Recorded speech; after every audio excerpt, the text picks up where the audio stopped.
Greetings, comrades. In one of the videos, we did discuss the issue of holders of Zimbabwe exemption permits who invested their monies. This business entity being led by Locus Zwiti, Comrade Locus Zwiti, he has been the chairperson of Zimbabwe Immigration Federation.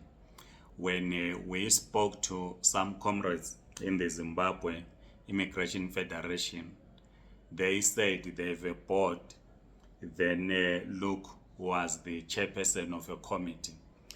But we will at some point have a discussion with them, possible on Zoom, so that they can clarify these issues. So they are holders of Zimbabwe exemption permits who contributed money towards the court case of the Zimbabwe Immigration Federation.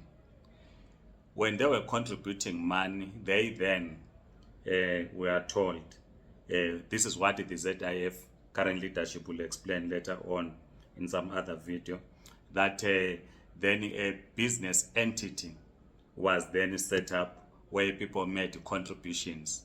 Then they fear that they've been scammed to over about 3 million rands or so.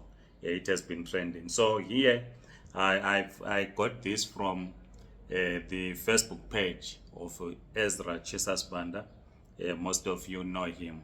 So I will simply read what Ezra Banda wrote on his Facebook page, so that we have a better understanding on what has been happening or is happening. I quote, says, Locus Zwiti was appointed Zimbabwe Immigration ZEP chairman upon expiry of the Zimbabwe exemption permit in 2021. In fact, a few months before the expiry. He then decided to form an investment arm of the ZEP, but outside control of the organization, and it was named the Zimbabwe Migration Network Program, ZMNP. ZEP holders in the ZEP trusted him because of the work he was doing in the ZEP of taking on the government of South Africa in court on their decision to terminate the ZEP. He was a hero they could trust. Members started to contribute different amounts in investments and stokvel contributions, from 2,500 rands fixed annual contributions and 1,000 rands monthly stokvel contributions to mature 3 times at end of year. When the year ended at the end of 2023, members couldn't receive what was due to them. Luke was giving excuses after excuse, including that the money was being audited by an auditing firm that he couldn't disclose. And he said he was on holiday in Zimbabwe, later Zambia.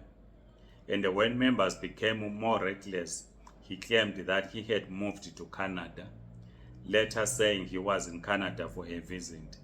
He, however, couldn't prove that he was in Canada or even in Zambia. Members then decided to open a police case. They were led by an interim committee of the same organization, since members had decided Luke was no longer their leader. Case was opened at Sandton Police Station. Reference number is 286/2/2024. Case was opened on 11 February. He has muted all ZMNP WhatsApp groups and removed all admins, and is the only one who can post anything then. Most of the time he posts long defending himself and attacking those questioning him. Personally, I didn't lose much, since what I was supposed to lose I used to get to the UK. But there are hundreds of Zimbabweans with poor paying jobs who are nearing retirement who face a bleak future. This could have been probably their last chance to do something into their retirement, but it's up in smoke. But as the law says, no one is guilty until proven guilty. So Locus Zwiti has to come out of hiding if he is innocent. and he should stop intimidating members and hijacking and hacking their phones, as some are accusing him of doing, close quote. So this is what Ezra Chesaswanda posted. He says posted as received. So it is not Ezra Chesaswanda who wrote this. He received this message and posted on his Facebook page as received. So when we did the first video about this, look who's attacked me. Instead of addressing the issues that I had, he decided to attack me personally, saying there is a Ndebele leader bringing ethnicity into this whole thing. In Zimbabwe, when people cannot engage in the battle of ideas, when they lose a discussion, they throw the tribal card. Either they throw the tribal card or they throw the CIO card. Then they will say, no, we are a CIO, we are a CIO. We have been said to our CIOs, simply because someone will have lost their debate. So instead of addressing the concerns that were raised in the first video, because were conducted by victims, he then said, no, this Mabena is Ndebele, is jealous, we are winning against the South African government. That's neither here nor there. The issue is people want their money, full stop. So when he was accusing me of being Ndebele, of being jealous of what Zimbabwe Immigration Federation is doing in the courts, I said will not respond to such, because that's a sideshow.